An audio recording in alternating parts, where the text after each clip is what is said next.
Ce que je voulais vous dire, c'est moi ça fait 4 ans et 2 mois aujourd'hui que je suis parmi vous, évêque, et que ma conviction qui n'a pas changé depuis bien longtemps, c'est que la vraie richesse, c'est les personnes. C'est tous ces laïcs qui sont nombreux dans les paroisses, dans les aumôneries, dans cette ville de Chartres, que ce soit des paroisses, des personnes engagées très localement ou bien engagées à mes côtés pour le diocèse. Et donc c'est une conviction profonde et je suis très heureux des talents, notamment Cécile qui s'est présentée, nous a rejoint depuis que je suis arrivé, Christine Pilanchet vous dira un mot, elle est déléguée diocésain pour l'immobilier, Valérie est arrivée depuis 2 ans. Bientôt 2 ans. 2 ans, voilà. Catherine par contre, Catherine c'est la mémoire, c'est beaucoup d'années au service de toute l'Église. Donc, merci Catherine. Donc je leur laisse la parole parce que c'est vraiment elles qui font un travail magnifique. Donc je suis Valérie Michelet, je suis économe diocésain depuis bientôt 2 ans. J'ai en charge la gestion économique du diocèse avec l'équipe de l'économat. Catherine est avec moi d'ailleurs, elle fait partie de l'économat. Qu'est-ce qu'on fait à l'économat? On travaille avec les paroisses pour accompagner les salariés, gérer le budget et gérer aussi les bâtiments du diocèse. Et tout ça, toute cette gestion, c'est fait pour donner les moyens de la mission. C'est pour annoncer le Christ. On fait ça uniquement comme ça. Dans mon travail, je vais juste vous parler un peu de moi. Dans mon travail, j'ai la joie d'aller régulièrement dans les 23 paroisses du diocèse, de rencontrer les curés, les équipes économiques, les salariés, les bénévoles. Et je travaille avec eux sur tout un tas de dossiers très différents, que ce soit la gestion quotidienne de la paroisse, le comptage des quêtes, la tenue des comptes, des travaux ou des projets beaucoup plus structurants. Actuellement, je travaille avec Nogent-le-Roi pour l'achat et la rénovation d'une maison paroissiale. Ce sont toujours des échanges qui sont très riches. Et ce qui m'émerveille toujours, c'est que chacun, salarié et bénévole, travaille ensemble en harmonie et chacun apporte ses compétences. Et ça, c'est vraiment chouette. Je voulais vous donner juste 2 petits exemples de ces échanges, de cette collaboration. L'année dernière, on a la Caisse des dépôts et consignations qui nous a offert tout un tas d'ordinateurs pour les paroisses et pour l'enseignement catholique. Et on s'est retrouvés avec plein d'ordinateurs à devoir distribuer en très peu de temps. Et là, et je sais que je vais le faire rougir, mais comme je l'ai vu, je vais donner son nom. On a un bénévole de Luisan, Joël Duy, qui est arrivé un jour dans mon bureau et je lui ai juste demandé la question: Joël, est-ce que vous voulez vous en occuper? J'ai peut-être 150, 200 ordinateurs à distribuer dans tout le département et j'ai une semaine. Et il m'a dit oui. Et il a fait ça avec une efficacité et une rapidité extraordinaire. Merci encore, Joël. Dans le même genre, on a Christine qui nous a rejoint l'année dernière, où on est, vous savez, je suppose qu'on a quelques soucis avec une maison rue du Cheval Blanc dont la cave s'est effondrée. Et très clairement, je ne savais pas trop comment faire avec ce bâtiment. Et j'en ai parlé avec Christine qui m'a dit: je dois pouvoir t'aider. Et depuis, elle passe un certain temps là-dessus. Elle vous en parlera tout à l'heure. Voilà, ça c'était juste un petit témoignage. Maintenant, je vais vous parler de choses peut-être un peu moins marrantes, mais il faut en parler, des chiffres en fait. On vient de finaliser, on est en train de finaliser les comptes, puisque l'Assemblée Générale de l'association aura lieu dans quelques jours. Donc je peux vous parler des résultats de 2021. Si on regarde nos ressources s'élèvent pour 2021 à 6,6 millions d'euros. Là-dedans, on a aussi bien des ressources habituelles, récurrentes, qui reviennent, que des ressources exceptionnelles. Donc 6,6 millions. Et quand on regarde nos dépenses, nos charges, on est à 6,5 millions. C'est-à-dire qu'en gros, en 2021, on est à l'équilibre. Dans nos ressources, si je regarde nos 6,6 millions et que je vous fais quelques grands pavés, on va avoir le denier. Je pense que vous en entendez parler régulièrement, le denier, qui représente 2021 1,3 million d'euros. Ce denier, il sert à quoi? Parce que souvent on pose la question, mais ça sert à quoi le denier? Le denier, ça sert à financer avant tout le traitement des prêtres pour qu'on ait des curés dans nos paroisses. Il faut qu'il y ait de l'argent pour le denier. Et également les salaires des salariés laïcs. Nos laïcs salariés, qu'est-ce qu'ils font? Ils font de la pastorale, ils font de l'accueil, ils font du secrétariat, ils gèrent les comptes, ils font de l'administration, donc ils permettent de faire tourner en fait tout ça. Juste oui, je suis mon papier en même temps. Quand on dit donc les prêtres et puis les laïcs, mais ça représente combien de personnes sur le diocèse? Sur le diocèse, aujourd'hui, on a 49 prêtres en activité ou à la retraite. On a 2 séminaristes, dont un séminariste qui va être ordonné prêtre là tout début juillet. Et puis on a 69 laïcs salariés dans tout le département. Alors quand on dit 69 personnes, ça fait beaucoup, mais en fait ces 69 personnes, ça représente 35 personnes équivalentes en plein. Donc comme si une personne travaillait 35 heures par semaine, ça fait plus de 35 personnes. Donc si on additionne tout ça, ça fait 120 personnes en fait qui tous les jours vivent, agissent grâce à vos dons au denier. C'est grâce à eux en fait qu'on arrive, grâce à vos dons qu'on arrive vraiment à avancer sur la mission. Aussi votre participation elle est vraiment essentielle aussi. Je vous ai parlé du denier, je vais vous parler des autres choses qui constituent nos 6,6 millions. On a toute la partie quête et casuelle qui là contribue directement à la vie matérielle des paroisses. C'est vraiment pour les paroisses et pour des choses aussi basiques mais importantes que le chauffage dans nos églises, que l'électricité ou que le bien-être de nos curés également. Autre point qui représente 2,2 millions d'euros en 2021, donc c'est important, c'est tout ce qui est legs, assurance vie et donation. Donc en 2021, vous voyez, c'est plus important que le denier ou que les quêtes. C'est les legs assurance vie, il y en a pour 2,2 millions d'euros. Ce sont des ressources exceptionnelles, mais qui nous permettent très clairement d'équilibrer les comptes. Donc c'est vraiment important. Et puis il nous reste une autre petite case entre guillemets qui fait 1,3 million, où là on va avoir différentes prestations de services, des loyers, des produits financiers, qui constituent un peu la fin. Donc ça c'est pour les ressources. Pour les charges, donc ça représente 6,5 millions d'euros.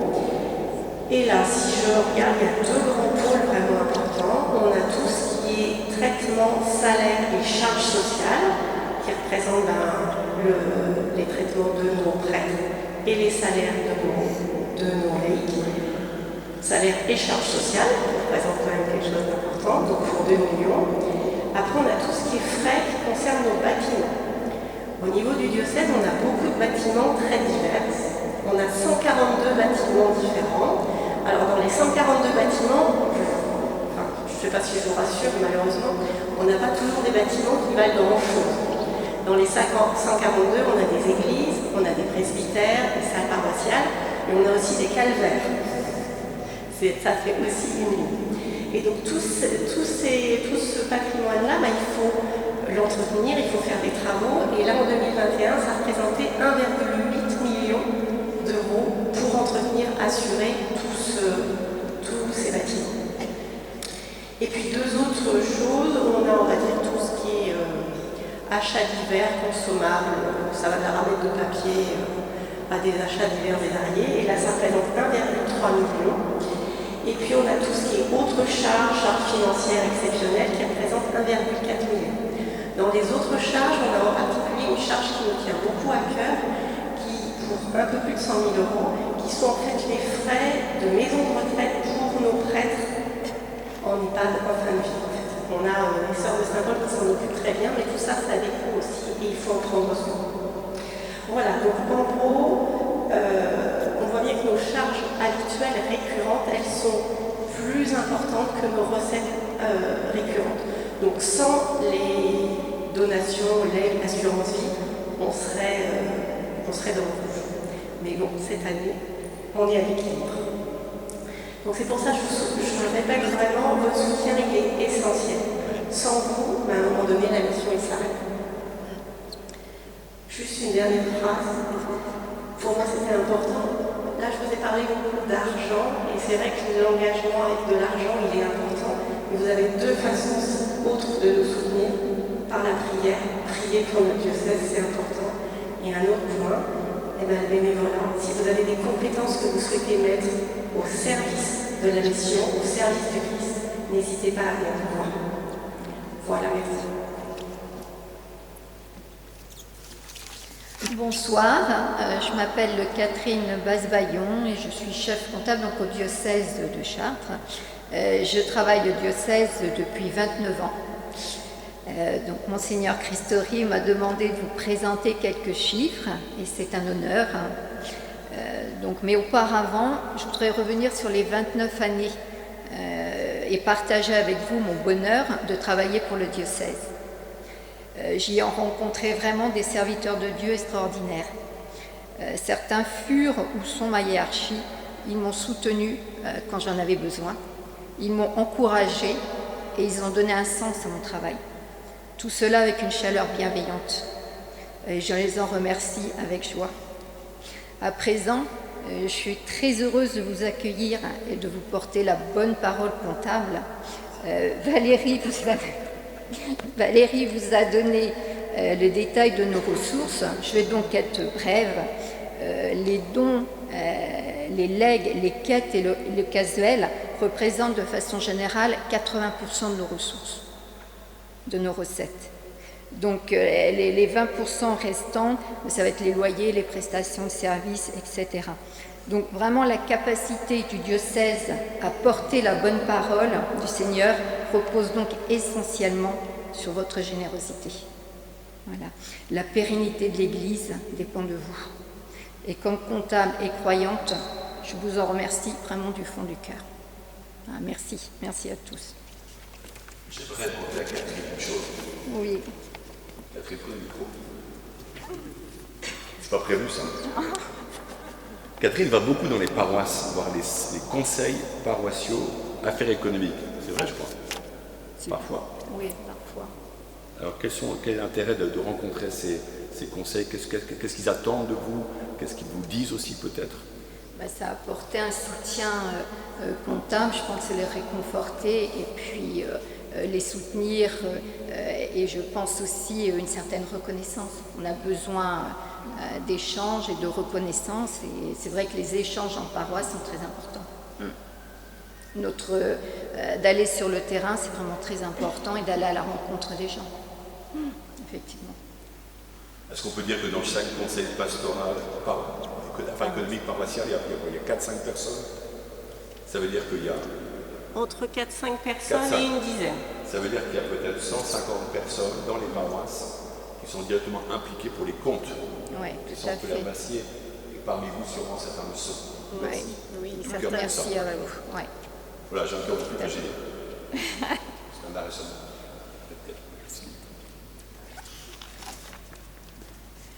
Alors, vous le savez maintenant, je suis Christine Puyanchet, moi je suis bénévole.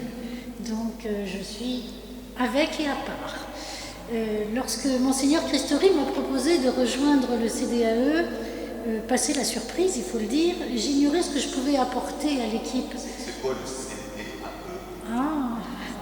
C'est quoi le CDAE? Le Conseil diocésain des affaires économiques. C'est tellement plus joli comme ça.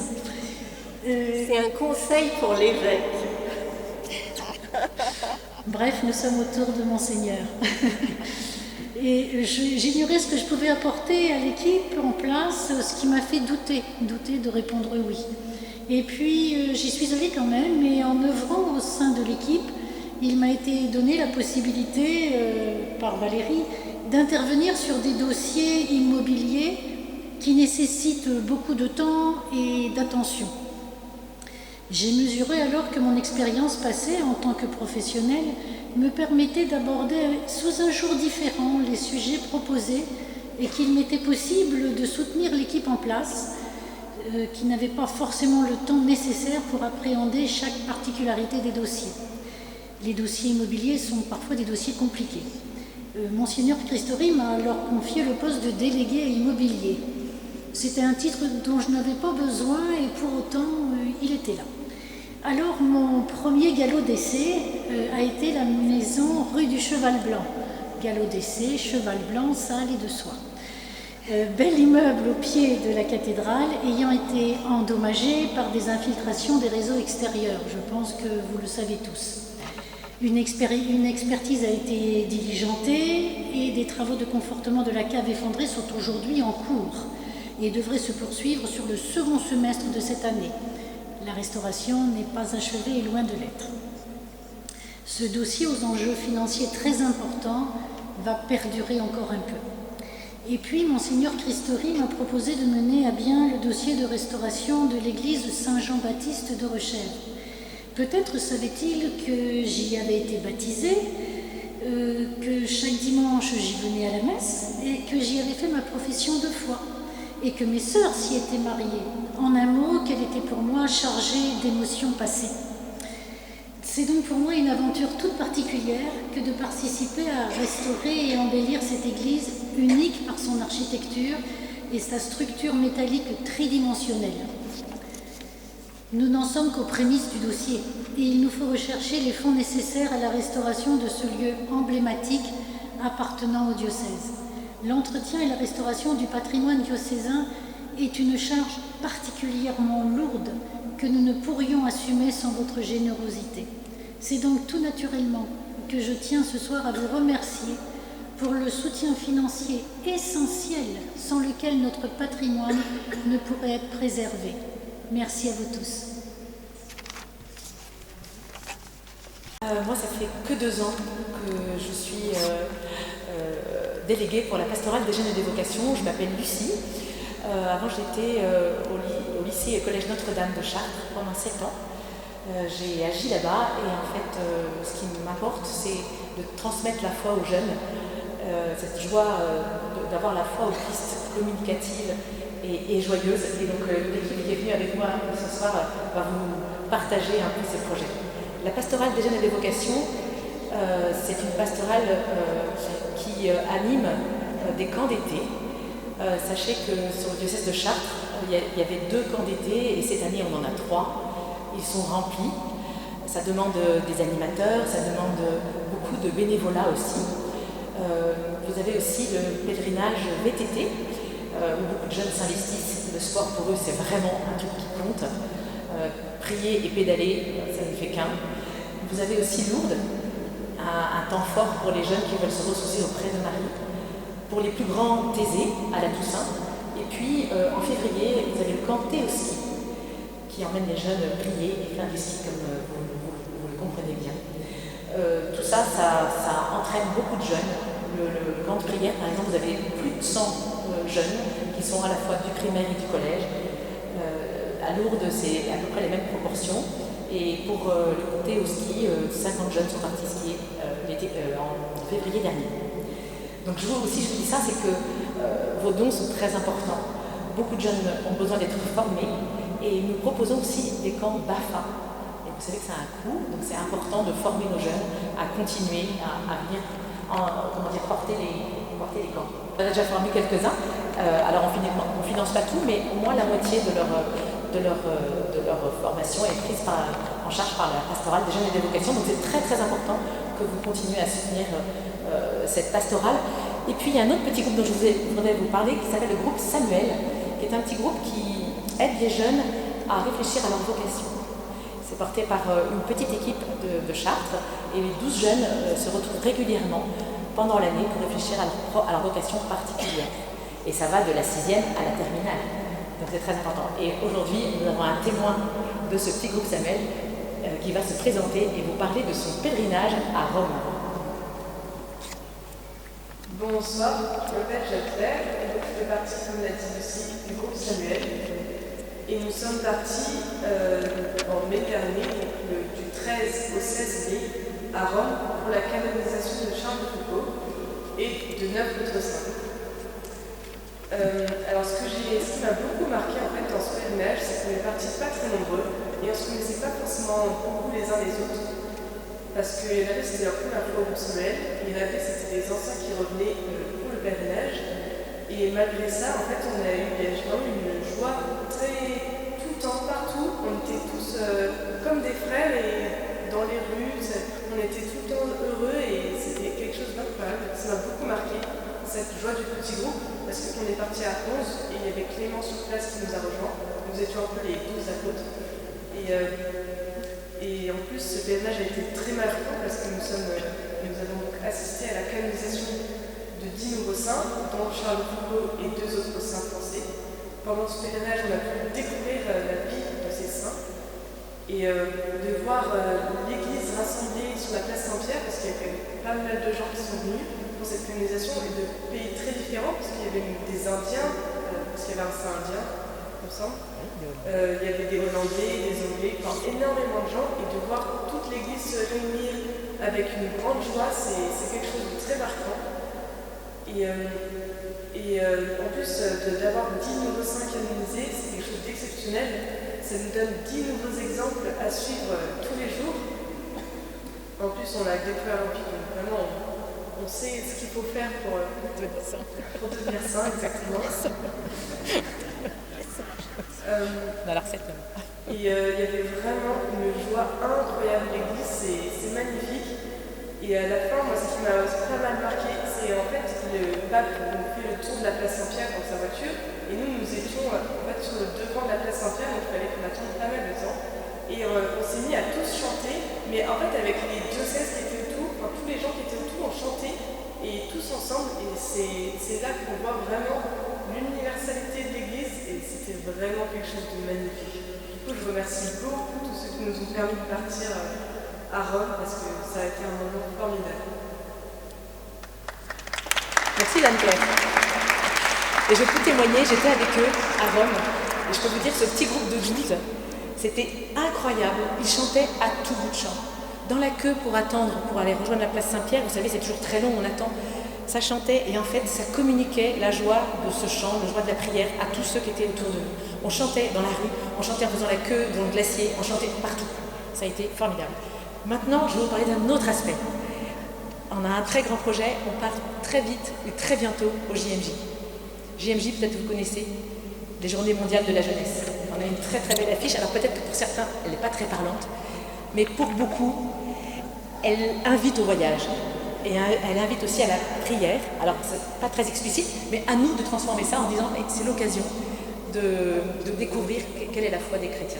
Et pour cela, je vous laisse la parole à un grand jeune hyper dynamique qui se présente. Donc, bonsoir à tous. Moi, je m'appelle Valentin. Donc, je suis membre du comité pilote de la préparation des JMJ de 2023 qui vont avoir lieu donc, à Lisbonne, au Portugal, l'été prochain. Donc, pour nous, au diocèse de Chartres, les JMJ, en fait, ils ont déjà commencé parce qu'on a déjà eu des journées de préparation avec tous les jeunes qui sont volontaires et qui sont bénévoles pour des mouvements, pour le diocèse, tout ça. Donc, on a eu une journée comme ça de préparation, de lancement en novembre dernier. Donc, il y avait une cinquantaine de jeunes, c'est ça, qui étaient présents à cette journée. Et plus récemment, on a encore eu une autre journée, avec cette fois-ci, on a invité tous les terminales du diocèse de Chartres à nous rejoindre à la visitation pour faire une soirée de lancement pour envoyer tout le monde en mission, pour essayer de recruter des gens pour venir au JMJ, pour essayer d'y aller avec le plus de personnes possible pour la délégation de Chartres. Et donc, si je viens ici, c'est parce que pour les JMJ, on cherche du financement. Et donc on a plusieurs solutions de financement qui viennent à nous. Déjà, on va essayer de faire des objets qui seront personnalisés, qu'on va vendre, que les jeunes vont vendre, ce sera une de leurs missions, d'essayer de vendre des objets pour justement essayer de faire baisser un petit peu le prix de leur billet pour les JMJ, pour pouvoir inviter le plus de personnes possible. Mais on va avoir une autre solution de financement qui va vous être proposée. En fait, on va vous proposer de parrainer un jeune. Donc ça va passer sous la forme d'un don au diocèse, mais en fait, le principe, ça va être de parrainer un jeune pour que lui puisse aller au JMJ et en échange, en retour, il priera pour vous depuis Lisbonne et depuis les JMJ. Donc voilà, c'est tout bénéf et c'est une bonne manière de faire un don si vous le souhaitez. Et sinon, comme vous pouvez dire d'autres, on a un super logo pour les JMJ du diocèse de Chartres. Donc si vous avez déjà vu ce logo quelque part, c'est tant mieux, ça veut dire que la com fonctionne bien. Ce sera notre emblème. Ce sera notre emblème pour les JMJ. Et quoi dire d'autre pour la préparation de ces JMJ, c'est qu'on a fait un voile de la Vierge justement dans la dernière soirée de lancement. On a cousu plein de petits morceaux de toile ensemble avec notre prénom et une intention de prière. Et donc ce voile, on va essayer on va l'emmener au Portugal et le déposer dans un diocèse. À Fatima, tout à fait, à Fatima, dans un diocèse. Et donc ce sera un peu notre mission des JMJ. Voilà. Merci beaucoup. Merci Valentin. Merci de votre écoute et merci de votre générosité pour ce très beau projet. Premier élément dont on voulait parler, c'était la préparation au mariage. Parce qu'en fait, on s'est rendu compte que nos paroisses, principalement rurales, souffraient un petit peu, que les prêtres n'avaient pas toujours les forces, pas toujours des équipes. Et on a fait un peu ce pari fou de commencer un de nos grands chantiers par là. Et pour nous, ça a été une grande découverte. Premièrement, parce que c'est un des lieux, alors vous me direz comme les baptêmes, les funérailles, mais où les gens viennent sonner à la porte de l'église et disent on veut se marier. Et nous, du coup, on s'est dit, mais on va les prendre au sérieux. Et du coup, on a fait un parcours diocésain avec 3-4 paroisses cette année. L'année prochaine, on sera plutôt 7-8. Et donc, on a fait un parcours vraiment sérieux avec 3 soirées, un week-end de retraite à Montligeon, un dimanche sur la sexualité, un mot qu'on n'a pas beaucoup l'habitude de parler dans l'église, mais on sait que c'est important pour les couples. Et on croit vraiment que l'église a quelque chose à dire. Et puis aussi des temps en paroisse. Et ce qui nous a bluffé dans ce parcours, c'est voir la différence entre la première soirée où les couples sont arrivés avec leur manteau, se sont assis sur leur chaise en position un peu fermée. Vous voyez bien, ils n'ont pas quitté leur manteau. Et puis la dernière soirée où on a fait la fête avec eux et où tous, alors à leur façon, à leur mesure, ont pu toucher quelque chose de la grâce du Seigneur, ont pu aussi dire mais on ne pensait pas que l'Église était vivante et on était vraiment bousculés, rencontrés et ça c'était une grande joie. Le deuxième cadeau, c'était ces équipes prépa-mariage. En fait, on les a trouvés fatigués, on les a trouvés un peu perdus dans leur mission en disant mais quel sens cela a de prendre soin, de préparer au mariage si... voilà. Et donc on a commencé à faire un rendez-vous, c'était en juin l'année dernière, on avait une quarantaine donc de couples missionnaires, ça veut dire les gens qui se mettent au service des autres. Et puis petit à petit, on a senti que le Seigneur nous invitait, au lieu de prendre des temps de formation, d'apprendre à enseigner, à dire, de plutôt passer et changer de ce paradigme en le vivant et en l'annonçant.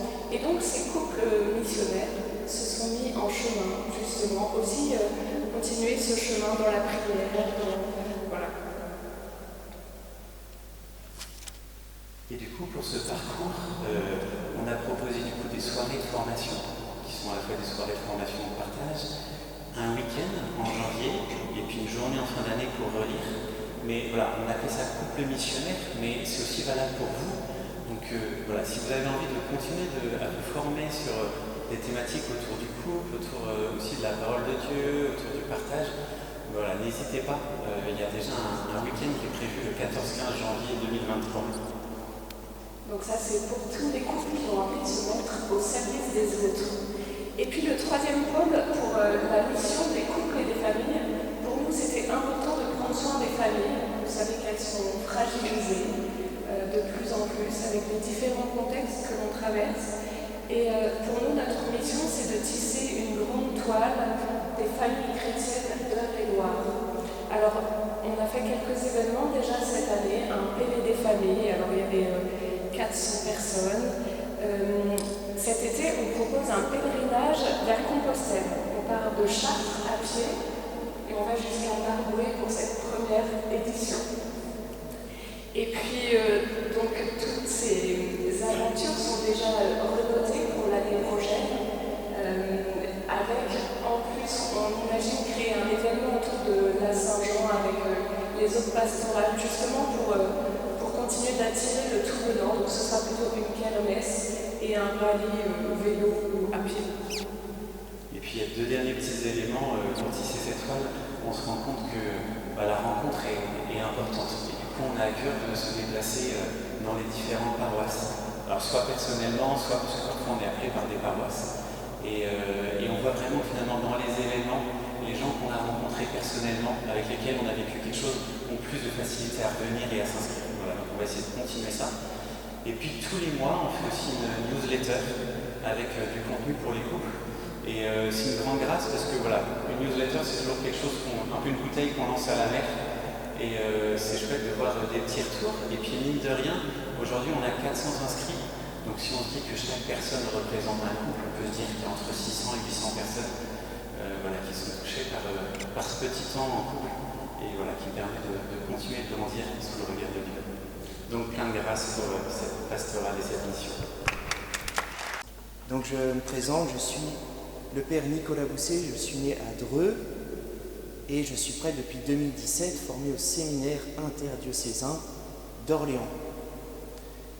Et depuis 2017, donc par Monseigneur Pansard, il m'a envoyé donc sur la paroisse de l'Épiphanie qui se trouve au sud de Chartres, sud de Chartres. Et sur cette paroisse, il y avait donc 2 quartiers de Chartres, Beaulieu-la-Madeleine, et il y avait du rural, autour de Sours et environ 4 villages. Donc j'ai fait ma première année à Beaulieu, au presbytère de Beaulieu, puis ensuite on a réfléchi à restructurer la paroisse, puisque l'objectif d'une paroisse c'est de rassembler les gens, et entre cette ville et cette campagne, il était difficile de rassembler. Donc après 1 an de réflexion, il était décidé que l'ensemble de la ville de Chartres forme une paroisse, et puis que les villages forment une paroisse avec 2 ajouts, donc Ouville-la-Branche et Francourville. Donc ça, je suis à 2 ans. Et puis il fallait nommer un curé, donc Monseigneur Christori m'a nommé comme curé de cette nouvelle paroisse. Donc c'est 6 clochers, 8000 habitants, avec un centre qui est vraiment à Sours. Alors à partir de cette charge curiale, j'ai pu essayer un peu de déployer quelques intuitions. La première intuition, c'était autour de l'accueil. L'accueil des personnes qui viennent demander quelque chose à la paroisse. C'est quelque chose de très important. Mes premières années, j'avais quelquefois gentiment, mais c'était dit, des petites réflexions parce que des personnes étaient toujours habitants du village. Ils avaient connu cette salle il y a 25 ans. Ils devenaient papa ou maman. Et ils disaient, tiens, ça n'a pas changé. Quand je faisais le caté, il y avait cette même moquette sur le mur. Donc, vous voyez, on a peut-être cette idée d'une église un peu vieillissante. Et là, on leur donnait raison. Donc, la première étape a été d'essayer de mettre un petit coup de jeunes dans cette salle paroissiale où il y a vraiment l'accueil du tout venant, du début de la vie à la fin. Donc il y a eu un investissement qui a été fait dans cette salle. Et puis cette année, on espère pouvoir faire le premier et le deuxième étage. Donc il y a une salle cathé au premier et en haut il y a un oratoire pour pouvoir justement avoir un lieu convenable, pas luxueux mais convenable, un coup de peinture, tout simple. Mais c'était un premier investissement. Et puis ensuite, il y a eu cette idée que sur l'école, sur la paroisse, il y a une école catholique et qui est donc pour ma paroisse un poumon. Donc il y a eu un investissement au niveau de la paroisse, au niveau des familles. Et donc je vais dans cette école tous les vendredis, midi. Puis le caté s'est mis en place dans l'école. Donc petit à petit, il y a vraiment un lien assez étroit entre l'école et la paroisse. Et puis il y a eu cette idée aussi de pouvoir rassembler. Donc quand je suis arrivé, il y avait une messe qui était tournante. Chaque dimanche, on changeait de lieu. Et donc pour rassembler, c'était difficile parce que peut-être que les anciens sont très organisés. Il y a la feuille de la paroisse sur le frigo, donc on sait exactement où on va. Mais pour les familles, c'est plus compliqué, c'est souvent un peu la course.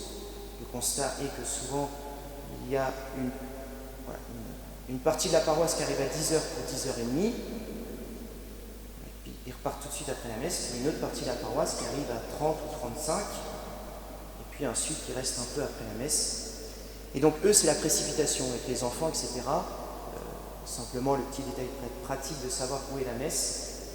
Et puis, voilà, Monsieur Christoré avait dit, quand il m'a nommé curé, il est bon de rassembler les braises et de souffler dessus. Donc au lieu de s'éparpiller un peu partout, et puis il faut avoir des forces vives pour des questions logistiques, peut-être parmi vous il y a des personnes qui s'occupent des sacristies ou autres, voilà, donc c'était mieux de rassembler les forces vives et puis essayer de souffler pour donner un dynamisme. Et donc ce dynamisme, voilà, petit à petit, commence à prendre forme avec une stabilité dans un lieu. Ce qui est assez beau, c'est de voir que les enfants, c'est leur église. Voilà, ils sont vraiment, c'est leur lieu de vie, en fait, de voir que les jeunes enfants s'approprient leur église. Et puis, voilà, tout le monde, c'est vraiment un lieu de vie, l'église autour du dimanche. Donc ça, c'était une autre intuition. Et puis, continuer aussi à développer des choses auprès des jeunes. Cette année, il y a eu une école de prière qui a été lancée sur la paroisse au mois d'octobre, avec un prêtre qui était délégué pour ça, le frère Louis-Marie. Et donc, ça a permis de, voilà, concrètement, de donner une dynamique. Et on peut voir, par exemple, des familles qui, depuis cette école de prière, sont à la messe tous les dimanches. Les enfants servent la messe. Donc, on voit qu'il y a un avant et un après. Donc voilà ce que niveau timing, ça va. Tout le monde a entendu, comme je suis curé de sourd.